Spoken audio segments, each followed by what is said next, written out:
দুর্ঘটনা ঘিরে উত্তপ্ত মালদার জিয়াগাছি। লরি এবং ডাম্পারের ধাক্কায় লরি চালকের মৃত্যু হয়েছে। জাতীয় সড়কে আগুন জ্বালিয়ে অবরোধ। দুর্ঘটনাস্থলে গিয়ে বিক্ষোভের মুখে পড়তে হয় পুলিশকে। লরি আর ডাম্পারের ধাক্কায় একজনের মৃত্যুকে কেন্দ্র করে উত্তপ্ত হয় এলাকা। মালদার জিয়াগাছিতে ঘটেছে এই দুর্ঘটনা। আগুন জ্বালিয়ে পথ অবরোধ করেন উত্তেজিত এলাকার মানুষ।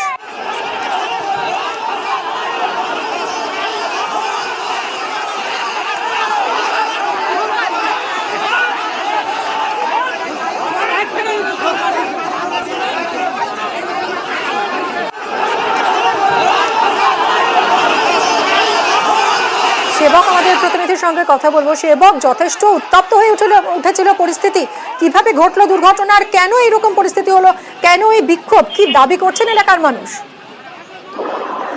একদমই দেখো, ভোর রাতে এই দুর্ঘটনা ঘটে। হামসি চাচল জাতীয় সড়কের ঘটনা।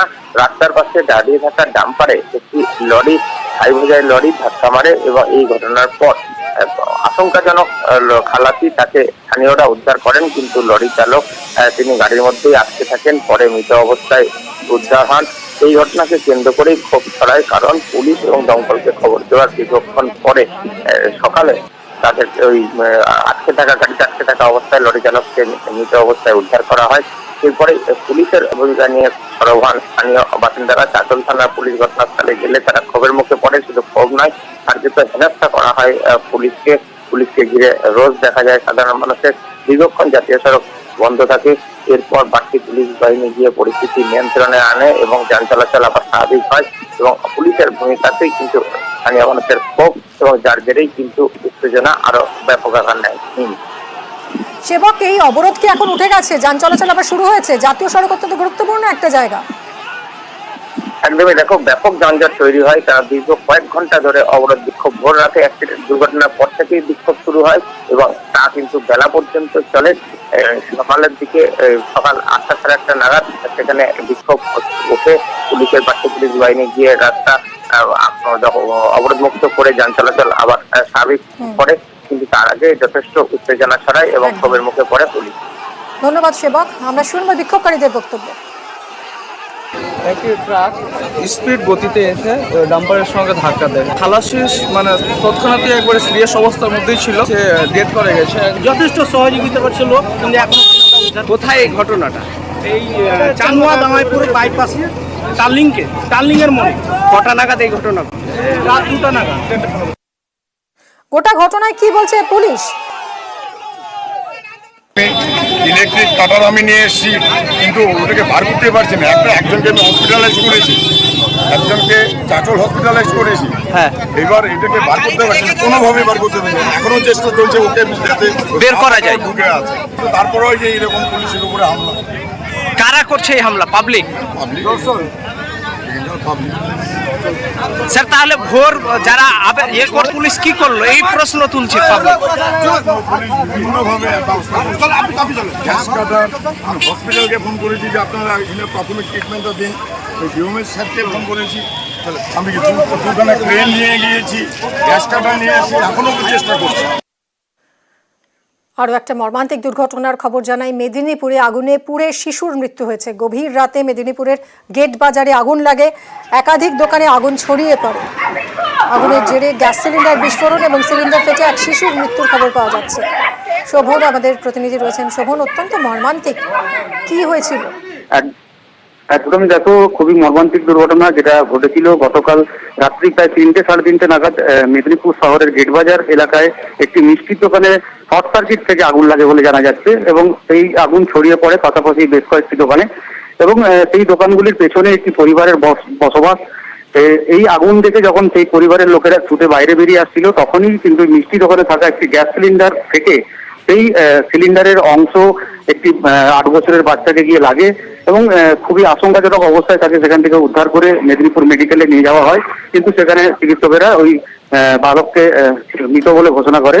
এই ঘটনার পরেই দমকল বাহিনী ঘটনাস্থলে পৌঁছায় এবং আগুন নিয়ন্ত্রণে আনে। তবে যে জানা গেছে যে প্রায় 5 থেকে 6টি দোকান আগুনে সম্পূর্ণ ভস্মীভূত হয়ে গেছে।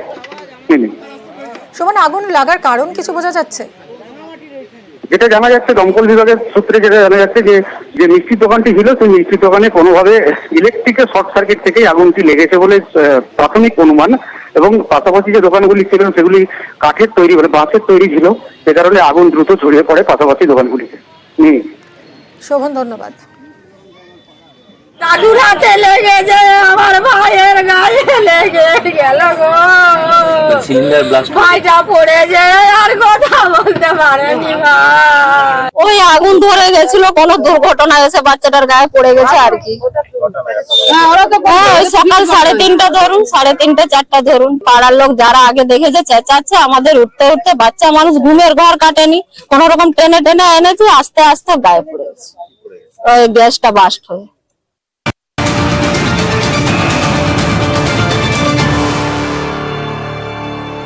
বজবজে পুকুর বুঝিয়ে আবাসন। এই মুহূর্তের একটা খবর জানিয়ে আপনাদের, বজবজের 1 নম্বর ওয়ার্ডে বেআইনি নির্মাণ, পুকুরেই তৈরি হয়েছে কংক্রিটের পিলার। দেখুন সেই ছবি, পুকুরের ভিতরেই কংক্রিটের পিলার তৈরি করা হচ্ছে। এলাকা ঘিরে পুকুর ভরাটের অভিযোগ, বেনিয়ম হলে পদক্ষেপের আশ্বাস দিয়েছে পুরসভা। সমীর আমাদের প্রতিনিধি রয়েছেন। সমীর, এই পুকুর বুঝিয়ে আবাসন উঠছে, প্রশাসনের নজর এড়িয়ে পারমিশন আছে? দেখো, যে আবাসন তৈরি হচ্ছে সে আবাসনের প্ল্যান আছে, সবই আছে, সে আবাসনে একটা হচ্ছে। তার পাশে একটা পুকুর ছিল বহুদিন ধরে, এলাকার লোকেরা বলছে ওই পুকুরে চানও করতো, ওখানে সান বাঁধানো ছিল, যেখান থেকে পিলার উঠেছে ওখানে সান বাঁধানো ছিল একটা সময়। সেটা কিন্তু সবাই মানে কেউ ক্যামেরার সামনে বলতে চাইছে না, সেটা সামনেই বলছে। এবং যখন ওখানে ঘটনাস্থলে গিয়ে যখন ছবি করে যখন আমরা বজবজ পৌরসভার যে পৌর প্রধান আছে গৌতম দাশগুপ্ত, তার সঙ্গে যখন যোগাযোগ করেছি, তখন সেই একদম পৌরসভার ঢিলছোড়া দূরত্বে ওখান থেকে 5 মিনিট যেতে লাগবে, যেটা হচ্ছে বজবজ 1 নম্বর ওয়ার্ড বিষ্টুপাড়া, একদম 5 মিনিট সময় লাগবে সেইখানে যেতে লাগবে। যে জলাশয় ভরাট করে, জলাশয় দখল করে নেওয়া, পুকুর দখল করে নেওয়া, সেটা ভরাট করে তারপরে নির্মাণ, এ তো দেখছি একেবারে জলের মধ্যেই নির্মাণ শুরু হয়ে গেছে। হ্যাঁ, চেয়ারম্যানের সঙ্গে যখন কথা বলেছি, চেয়ারম্যান নাকি জানতোই না, তখন বলে সংবাদ মাধ্যমের কাছে আমরা জানতে পেরেছি, জানার পরে সঙ্গে সঙ্গে আমরা যে কাজটা যে বিল্ডিং ডিপার্টমেন্ট থেকে বন্ধ করে দিয়েছি। কিন্তু ওই পিলার যে উঠে আছে কিংবা পিলার যে ভাঙার ব্যবস্থা সেটা কিন্তু বলেনি, কাজ বন্ধ করেছে। তারপরে যখন আমরা সংবাদ মাধ্যম সবাই ভুলে যাবে তখন ফের কাজটা চালু হয়ে যাবে, সেই দিকে আমাদের নিউজ 18-এর তরফ থেকে নজরে রেখেছি আমরা। কিন্তু এই যে পুকুর ভর্তি করে, যেটা আমরা ভর্তি করে যে দীর্ঘদিন ধরে হচ্ছে, সেটাই সবার প্রশাসন থেকে সবার নজর এড়িয়ে গেল কি করে, এটাই প্রশ্ন উঠছে এবং এলাকার লোক এটাই বলছে, কিন্তু ক্যামেরার সামনে কেউ বলতে চাইছে না। এখন পৌর প্রধান তিনি দায়িত্ব নিয়েছেন, বলেছে আমরা এই কাজ বন্ধ করছি এবং কাজ চলবে না এখন। সমীর, ধন্যবাদ। বেনিয়ম হলে পদক্ষেপের আশ্বাস দিয়েছে পুরসভা।